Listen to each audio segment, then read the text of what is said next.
Hello guys, मेरा नाम सुनीता कनौजिया है। मैं आपको आज यहाँ पे बहुत इम्पोर्टेंट बात बताने वाली रिगार्डिंग प्रॉपर्टीज़। तो मेरे साथ एक बहुत बड़ा फ्रॉड हुआ है प्रॉपर्टी को लेके। तो मैं चाहती हूँ कि आप लोगों के साथ ना हो, क्योंकि जिस तरह हम मिडिल क्लास लोअर क्लास के लोग हैं, हम एक एक पैसा हम अपनी ज़िंदगी भर की कमाई जिस तरह हम लगाते हैं, और ये जो बैठे हैं जो फ्रॉड करते हैं, उनके पास 2 नंबर की कमाई आती है, वो नहीं कभी हमारी दर्द समझ सकते। तो मैं चाहती हूँ जो मेरे साथ हुआ वो आप लोगों के साथ ना हो। तो मैंने एक फ़्लैट परचेज़ किया था एक्सपीरिया वांगनी में। ये देखिए उसका ब्राउचर है। तो at the time of booking, जब हम लोग ने अमित चौहान करके एक सेल्स बंदा था, उसने हमको गाइड किया था रिगार्डिंग प्रॉपर्टीज़ जो भी है वहाँ पे। एरिया हम लोगों को इसने बोला था कि 380 का एरिया मिलेगा, और पोजीशन का बोला था इन्होंने दिसंबर से जैन तक हमको पोजीशन भी मिल जाएगा। और इन्होंने at the time of position हम लोगों को कुछ चार्जेस पे करने होंगे, ये हमको नहीं बोला था। ये चीज़ हमको बाद में पता चली at the time of register, हम जब करने जाते रजिस्ट्रार ऑफिस में। और सेकेंड थिंग, ये लोगों ने जीएसटी के बारे में भी नहीं बोला था। इन्होंने बोला सब फ्री है, बट वो भी हम लोग से ही लोग लेने वाले थे इनडायरेक्टली। क्या हुआ, जब हम लोग गए रजिस्ट्रार ऑफिस, जब वहाँ पे मैंने एग्रीमेंट रीड किया, तो मुझे वहाँ पे ऐसे बहुत सारे फॉल्स, यहाँ से बहुत सारी झूठी बातें मिली। जो इन लोग ने कमिटमेंट की थी उसमें से एक भी नहीं थी। फॉर एग्जांपल, इन लोग ने एरिया बोला था 380 का एरिया रहेगा, 380, बट मुझे एरिया एग्रीमेंट में 330 का एरिया था।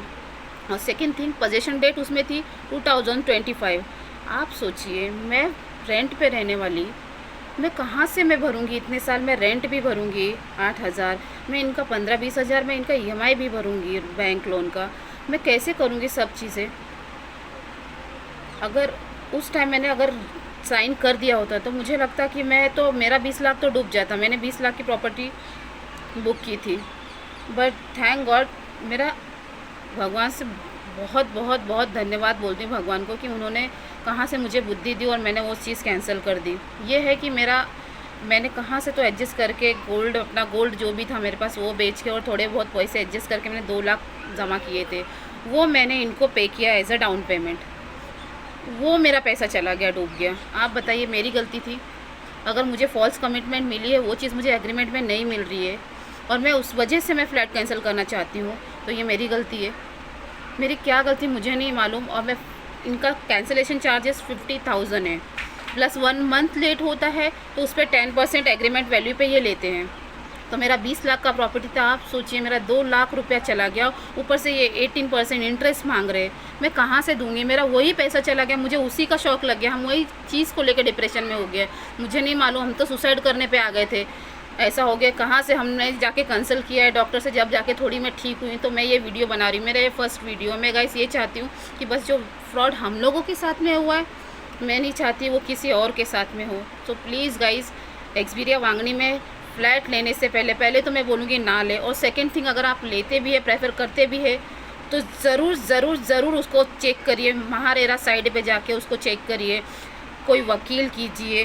पहली बात तो मैं बोलूँगी ना लीजिए, क्योंकि वो बहुत फ्रॉड हो रहा है। स्टार्टिंग में ही वो सब आपको फॉल्स कमिटमेंट करेंगे, सब झूठ बोलेंगे, और वो चीज़ एग्रीमेंट पे नहीं रहेगी। आप बताइए, 70 से 80 पेज के इनके पेजेस रहते हैं, कहाँ से हम रीड करेंगे? इतने पेजेस कहाँ से हम लोग रीड करेंगे? और सब चीज़ ये लोग ने झूठ मेंशन की उसमें से। आप देखिए, ये जो ब्राउचर है, ये लोग ब्राउचर में इन्होंने मेंशन किया हुआ है।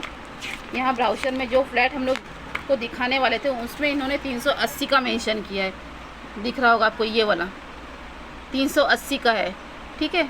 पर इन्होंने एरिया हम लोगों को दिया है 330 का एरिया। जब मैंने चेक किया मुझे शौक लग गया, लिटरली वो हो गया। सेकेंड थी, पोजीशन डेट देखा मैंने, वो 5 साल के बाद की पोजीशन डेट। और उसके बाद जीएसटी का मैंने देखा, जीएसटी भी हम लोगों को परसेंटेज वाइज पे करना है। मतलब हर चीज़ में, जब मुझे स्टार्टिंग के 3 पेजेस में ही मुझे इतनी सारी क्वेरीज आ गई, तो मैंने सोचा ये पूरा जो एग्रीमेंट है उसमें कितना ही लोगों ने फॉल्स स्टेटमेंट दी रहेगी। तो मेरा तो पूरा मन ही चला गया इस फ्लैट लेने के ऊपर से। एक्चुअली मैं आपसे रिक्वेस्ट करती हूँ गाइस, प्लीज़ ये वीडियो जितना हो सके ना इतना वायरल कीजिए ना, कि किसी गरीब का पैसा ना जाए। उसमें बहुत लोगों का पैसा अटका हुआ है। जब मैंने ये चीज़ नोटिस की, देखा मैंने कि ये सब चीज़ें हैं, तो मैंने नेट पे जाके, मैंने यूट्यूब पे, मैंने यहाँ वहाँ सब चेक किया। ये लोगों के इतने गंदे लोगों के रिव्यूज़ हैं ना, इतने लोगों के पैसे लोगों ने खाए हैं, इतने लोगों के पैसे अटकाए। आप बताइए, गरीब जन हम लोग रोज़ के कमाने वाले और खाने वाले कहाँ से हम लोग के पे करेंगे। हाँ, मैं रहती हूँ यहाँ कल्याण में, मैं वहाँ वांगनी इतनी दूर ये सोच के गई थी कि 2 पैसा कम है, डाउन पेमेंट कम है, ये सोच के मैं वहाँ फ्लैट बुक करने गई। लेकिन मैं बचा कुचा मेरा ज़िंदगी का जो कमाई था, सोना चांदी बेच के जो भी था, वो इन लोगों को पे किया, वो तक मेरा चला गया। आप बताइए, 20 लाख जाने से अच्छा मैंने सोचा चल जाने दो, कोई बात नहीं, पैसा है, कमा लेंगे फिर से। 20 लाख से तो बची मैं। सोचो उतना बड़ा अगर मेरे साथ फ्रॉड हो जाता मैं क्या करती थी, कहाँ से मैं पे करती वो सब अमाउंट। तो मैं यही चाहती हूँ बस आपसे कि आप प्रेफर ना करें, वांगनी बदलापुर में फ़्लैट ना लें। वांगनी में जो फ्लैट है एक्सबीरिया का, वहाँ पे फ्लैट ना परचेस करें। आप चेक कर ले, जितनी भी एमिनिटीज़ दी है, जो चीज़ भी दी है, उन्होंने फॉल्स, सब कमिटमेंट फॉल्स किए। जब हम लोग ने फ़ोन किया रजिस्ट्रार ऑफिस से उनको कि आपने इसमें एरिया कम दिया है, तो ये हमसे बोलते हैं कि नहीं नहीं मैडम, वो हम लोग चेंज करवा देंगे आपको बाद में, आप साइन तो करिए, आप साइन तो करिए। लिटरली ये हमारे पीछे पड़ गए कि नहीं साइन तो करिए, साइन तो करिए। मतलब हमको समझ में नहीं आएगी कि हम लोगों को इतना ज़्यादा फोर्स क्यों कर रहे हैं। साइन को कर दीजिए, हम बाद में सब ठीक कर देंगे, हम बाद में देख लेंगे क्या है मैडम आपका क्वेरीज। मैंने सोचा अरे अगर एक बार मैंने गवर्नमेंट डॉक्यूमेंट से साइन कर दिया फिर तो ये हमको भगाएंगे। तो अच्छा हुआ मैंने साइन नहीं किया। और मैं आपसे रिक्वेस्ट करती हूँ, मेरा जो पैसा था वो तो डूब गया है, 2 लाख रुपया, पर आपसे विनती है प्लीज़ एक्सपीरिया में फ़्लैट ना ले, नहीं तो आप बहुत बुरी तरह से फंस जाएंगे जिस तरह मैं फंस गई हूँ। हम गरीब मिडिल क्लास के लोग हैं, हम लोग रोज़ कमाने वाले और रोज़ खाने वाले हैं। ये 2 नंबर का धंधा इनको आता रहेगा, इनके पास पैसा आता रहेगा, लेकिन हमारे पास नहीं आता है पैसा। मेरी एक छोटी बेटी है, बताओ मैं कितना करूँगी कर करके। धन्यवाद, बस यही बोलना था आपसे।